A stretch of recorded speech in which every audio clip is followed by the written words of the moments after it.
Bus ஸ்டாப்பில் சிவனேன்னு கிடந்த பத்திரகாளி குடும்பத்தை ஒரு மர்ம கும்பல் கடத்தி சென்று விடுகின்றனர்.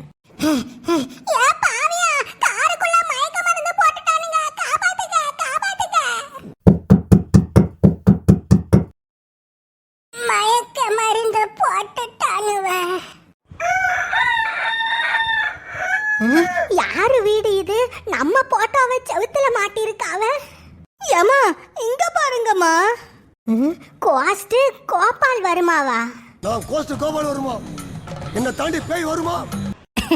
Welcome welcome welcome.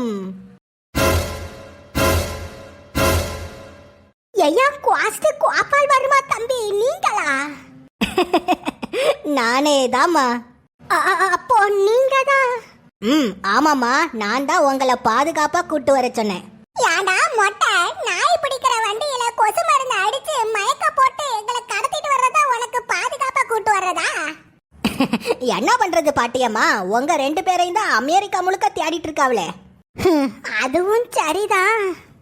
இப்ப சொல்லுங்க, எதுக்கு ஆடம் ஜான் மியூசியத்துக்குள்ள நுழைய பாத்திய? அதுவும் குறிப்பா மியூசியத்தோட அண்டர் கிரவுண்டுக்கு எதுக்கு போனிய? ஒரு நிமிஷம், நாங்க அண்டர் கிரவுண்டுக்கு தான் போனோம்னு உங்களுக்கு எப்படி தெரியும்? ஏன்னா அந்த மியூசியத்துல அமானுஷ்ய பொருட்களை வச்சதே நான் தான். நீங்க முறை மியூசியத்தோட அண்டர் கிரவுண்டுக்கு போகணும்னு முயற்சி செஞ்ச போதே அந்த மியூசியத்தோட செக்யூரிட்டி ஆபீசர் எனக்கு போன் போட்டு சொல்லிட்டான். ஐயா ஐயா, நான் தான் ஆடம் ஜான் மியூசியத்தோட சீனியர் செக்யூரிட்டி ஆபீசர் பேசுறேன். சொல்லு. ஐயா, இந்தியால இருந்து ஒரு குடும்பம் அந்த மியூசியத்தோட அண்டர் கிரவுண்டுக்கு போகணும்னு சொல்லிட்டு வந்திருக்காவையா. கேட்டா ஏதோ ஆவி பூதன்னு கதை சொல்லிட்டு இருக்காவையா. இந்தியாவில இருந்து வந்த குடும்பமா? எங்க போட்டோவை வாட்ஸ்அப்ல அனுப்பிவிடு. இந்த அனுப்பிவிடுறேன் பாருங்க. இந்த குடும்பமா? உங்க குடும்பத்தை அடுத்த நாள் சந்திக்கலான்னு நினைச்சேன். ஆனா அதுக்குள்ள நைட்டோட நைட்டா நீங்க திருடி போலீஸ் கிட்ட மாட்டிக்கிட்டிய. இப்ப சொல்லுங்க, எதுக்காக அந்த மியூசியத்தோட அண்டர் கிரவுண்டுக்கு போகணும்னு சொன்னீங்க? அது தம்பி, பூமியை நோக்கி வர சிகப்பு கிரகத்துல இருக்கிற எலும்பு கூட அரசன. என்னது, எலும்பு கூட அரசரா? என்ன தம்பி, உங்களுக்கு எலும்பு கூட அரசரை பத்தி ஏற்கனவே தெரியுமா? தெரியும். அந்த எலும்பு கூட அரசனை பத்தி புஸ்தகத்துல கேள்விப்பட்டிருக்கிறேன். அந்த எலும்பு கூட அரசரை தடுக்கிறதுக்காக சீன மன்னர் ஆவி, குத்தீஸ்வரர் ஆவியெல்லாம் பிடிச்சிட்டோம். கடைசியா அந்த அமெரிக்கா மகாராணி ஆவிய பிடிக்கலான்னு வர்றப்போதான் இதோ என் மவ வள்ளி அந்த அமெரிக்கா ஆவிதான் அனபெல்லா ஆவின்னு ஒரு குண்டை தூக்கி போட்டுட்டா. உங்களுக்கே நல்லா தெரியும், நாமெல்லாம் ஒன்னா சேர்ந்துதான் அந்த அனபெல்லா ஆவிய கடல்ல தூக்கி வீசணும். ஏமா, உங்களுக்கு அனபெல்லா ஆவிய பத்தின விவரம் தெரியாது. ஒரு நிமிஷம் நில்லுங்கம்மா, நான் முக்கியமான ஒரு புஸ்தகத்தை எடுத்துட்டு வாரேன். இதோ இந்த புக்கு தான். இந்த உலகத்துல அனபெல்லாவோட ஹிஸ்டரி என்னன்னு கேட்டா ஒவ்வொருத்தரும் ஒவ்வொரு விதமா சொல்லுவாவ. ஆனா பழங்காலத்துல எழுதின இந்த புத்தகத்தை வச்சு பார்த்தோம்னா, நில்லுங்க, உங்களுக்கு முழு கதையுமே சொல்றேன். சுமார் 1500 வருஷத்துக்கு முன்னாடி உலகத்துல இருக்கிற ஒவ்வொரு நாடுகளையும் அரசர்கள் ஆட்சி செஞ்சிட்டு இருந்தாவ. அப்படி இங்கிலாந்து ஆட்சி செஞ்சவன் தான் கிங் ஆம்ப்ரோஸ்னு சொல்லப்படுற எலும்புக்கூடு அரசன். பேராசை பிடிச்ச கிங் ஆம்ப்ரோஸ் உலகத்துல இருக்கிற எல்லா நாட்டுக்கும் தான் ராஜாவாகணும்னு நினைச்சான். ஐரோப்பாவில் ஆரம்பிச்சு நேரா கிழக்கு திசையை நோக்கி ஆசிய கண்டங்கள்ல இருக்கிற நாடுகளையும் கைப்பற்றி வரிசையா கிழக்கு திசையை நோக்கி தன் படைகளை நகர்த்திட்டு வந்தான். அப்படி அவன் கைப்பற்றிட்டு வர்றப்போ சைனாவோ இந்தியாவோ அவனுக்கு தடையா இருந்துச்சு. சீனாவை ஆட்சி செஞ்ச சீன மன்னர் சிங் ஹேங் ஹூவும் இந்தியாவை ஆட்சி செஞ்சிட்டு இருந்த அந்த குத்தீஸ்வரர் மன்னரும் அந்த கிங் ஆம்ப்ரோஸ் படையெடுத்துட்டு வர்றத முன்னாடியே அறிஞ்சு தன் 2 நாட்டு படைகளையும் ஒன்னா சேர்த்து அந்த எலும்பு கூட அரசன்னு சொல்லப்படுற அந்த கிங் ஆம்ப்ரோஸ தோக்கடிச்சிட்டாவ. அதுவும் குறிப்பா குத்தீஸ்வரர் மன்னர் கிங் ஆம்ப்ரோஸ தோக்கடிக்கிறதுக்காக தன்னோட நாட்டுல இருக்கிற விலங்குகள் படையை இறக்குனாரு. மக்கள் படையும் விலங்குகள் படையும் ஒன்னா சேர்ந்ததுனால இங்கிலாந்து அரசரால அதை சமாளிக்க முடியல. அதுவும் இல்லாம அந்த நேரத்துல இந்தியாவில் இருக்கிற ராஜஸ்தான்ல இருக்கிற தார் டெசர்ட்னு சொல்லப்படுற த கிரேட் இந்தியன் டெசர்ட்ல இங்கிலாந்து வீரர்களும் அவரது படைகளும் அங்கேயே பாலைவனத்துல மாட்டிருச்சு. அந்த பாலைவனத்துல ஏற்பட்ட கடும் வெப்பத்தை சமாளிக்க முடியாம இங்கிலாந்து வீரர்களும் எலும்பு கூட அரசனான கிங் ஆம்ப்ரோஸும் தடுமாறினாவ. போர்ல பலத்த காயமடைஞ்ச கிங் ஆம்ப்ரோஸ் படுத்த படுக்கையா இருந்தான். அவனை பரிசோதிச்ச மருத்துவர்கள் கிங் ஆம்ப்ரோஸ் மறுபடியும் உயிர் பிழைக்க வாய்ப்பில்லைன்னு சொல்லிட்டாவ. அங்க வந்த ஒரு மந்திரவாதி கிங் ஆம்ப்ரோஸ் கிட்ட என்னால உன்னை பொழைக்க வைக்க முடியும்னு சொன்னான். அப்பதான் கிங் ஆம்ப்ரோஸா இருந்தவன் எலும்பு கூட அரசனா மாறினான்.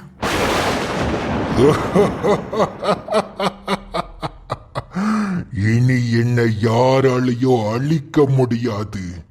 அது மட்டும் இல்லாம அந்த மந்திரவாதியும் தன்னோட மந்திர சக்தியை பயன்படுத்தி போரில காயம் பட்டு இறந்த வீரர்களையும் பாலைவனத்துல வெப்பம் தாங்க முடியாம இறந்த வீரர்களையும் உயிரற்ற எலும்பு கூடுகளா மாத்தினான்.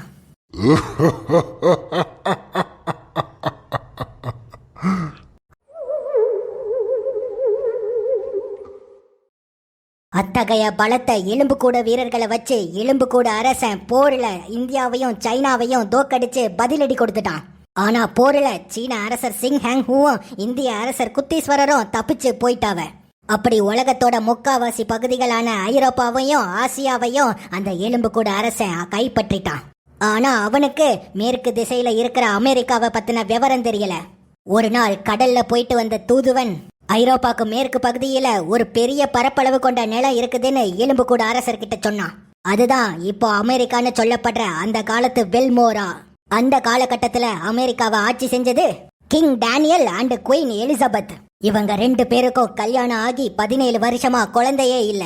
17 வருஷம் கழிச்சுதான் இவங்க 2 பேருக்கும் ஒரு அழகான பெண் குழந்தை பிறந்துச்சு. அந்த பெண் குழந்தைக்கு அவங்க வச்ச பேரு தான் ஆனா. என்னங்க 17 வருஷம் கழிச்சு நமக்கு பாப்பா பிறந்திருக்கு. இவளை நாம நல்லபடியா வளர்க்கணும். அந்த ஆனாவுக்கு அவங்க ஒரு பொம்மைய பரிசளிச்சாங்க. அந்த பொம்மைக்கு ஆனா வச்ச பேரு தான் அனபெல்லா.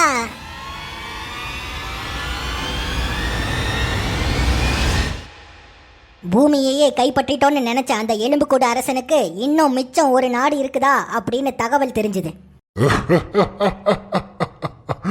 பூமியையே ஆட்சி செஞ்சிட்டோன்னு பார்த்தா இன்னும் மிச்சம் ஒரு நாடு இருக்குதா? அதுவும் எனக்கு தான். சீக்கிரம் படைகளை எடுத்துட்டு அந்த நாடை நோக்கி போங்க. சீன மன்னர் சிங் ஹேங் ஹூவும் குத்தீஸ்வரரும் அவங்களுக்கு முன்னாடியே கடல்ல போய் அமெரிக்காவுங்கன்னு சொல்லப்படுற அந்த பெல்மோராக்கு போனவ.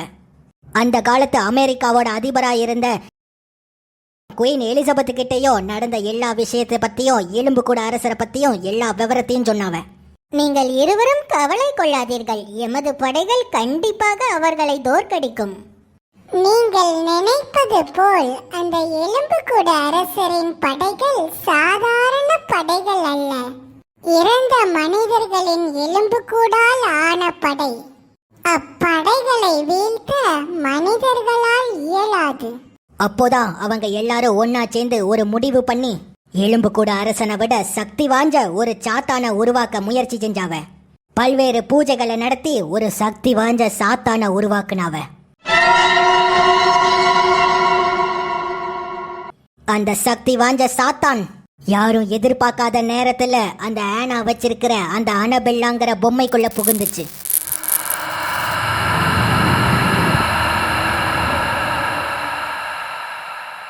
அப்போதான் அனபெல்லா பிறந்துச்சு. எலும்புக்கூடு வீரர்களோடு எலும்புக்கூட அரசன் அமெரிக்காவை நோக்கி கடல் வழியா போனான். அமெரிக்காவுக்குள்ள புகுந்ததும் அனபெல்லா பொம்மைக்குள்ள இருக்கிற சாத்தான் தன்னோட சக்தியை பயன்படுத்தி உலகத்துல இருக்கிற பல்வேறு பேய்களை வரவழைச்சுது. ஒட்டுமொத்த பேய்களோட சக்தியை பயன்படுத்தி அந்த அனபெல்லா எலும்புக்கூட அரசரை அழிச்சுது.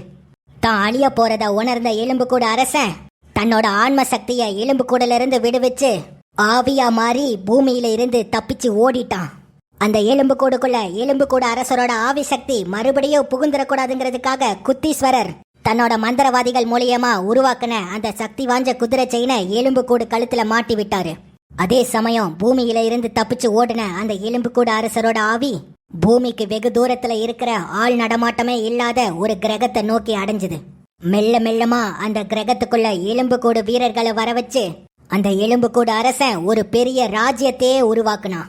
ஆனா பூமியில எலும்புக்கூட அரசரை அழிச்ச அந்த அனபெல்லா பொம்மைக்குள்ள இருக்கிற சாத்தான யாராலையும் கட்டுப்படுத்தவே முடியல. நாளுக்கு நாள் அந்த அனபெல்லா பொம்மையோட சக்தி பெருசாகிட்டே போக ஒரு கட்டத்துல அந்த அனபெல்லா பொம்மை கிங் டேனியல், குயின் எலிசபெத் மற்றும் அந்த ஆனாவையும் ஒட்டுக்கா சேர்த்து அழிச்சிருச்சு. அதுக்கப்புறம் நம்ம முன்னோர்கள் மந்திரவாதிகள்லாம் ஒன்னா சேர்ந்து கஷ்டப்பட்டு அந்த அனபெல்லா பொம்மைய ஒரு சக்தி வாய்ந்த கிளாஸ் கேஜுக்குள்ள போட்டு அடைச்சிட்டாவ. அதுக்கப்புறம் நாம தான் அனபெல்லாங்குள்ள இருக்கிற சாத்தான வெளியே பிரிச்சு அதோட ஆவிய கடலுக்குள்ள தூக்கி வீசிட்டோம். நாம என்னைக்கு அந்த கடலுக்குள்ள அந்த அனபெல்லாயில இருக்கிற சாத்தான் சக்தியை வெளியே தூக்கி கடல்ல வீசினோமோ, பூமிக்கு அடியில புதைஞ்சு கிடக்கிற எலும்பு கூட அரசன் உலகத்தை மறுபடியும் கைப்பற்றதுக்கு நேரம் வந்துருச்சுன்னு உணர்ந்தான். அப்பன்னு பார்த்து தெரியாம அந்த நல்ல ஆத்மாக்கள்னு சொல்லப்படுறவிய அந்த எலும்பு கூட கழுத்துல மாட்டி இருக்கிற அந்த குதிரை செயினை விடுவிக்க எலும்பு கூட அரசன் மறுபடியும் பூமிக்குள்ள நுழைஞ்சிட்டான்.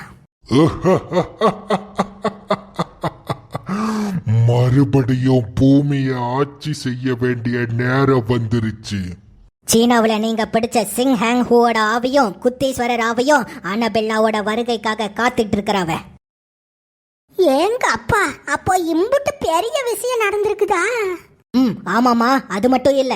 அந்த காலத்துல எலும்புக்கூடு வீரர்களை தோக்கடிக்கிறதுக்கு பூமியில புதைஞ்சு கிடந்த பழைய டைனோசருக்கு எலும்புக்கூட வச்சு எலும்புக்கூடு வீரர்களை அழிச்சாவன்னு போட்டிருக்குது. அதே மாதிரி அந்த டைனோசர் எலும்பு கூட கட்டுப்படுத்துறதுக்கு ஒரு மந்திர பொருள் இருக்குதுன்னு போட்டிருக்குது. ஆனா அது என்ன பொருள்னு தான் தெரியல.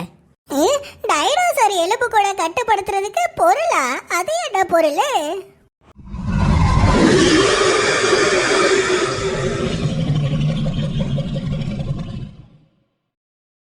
இவ்வளோ பெரிய டைனோசர் எலும்பு கூட யாரு வெளியே தூக்கி வச்சிருப்பா?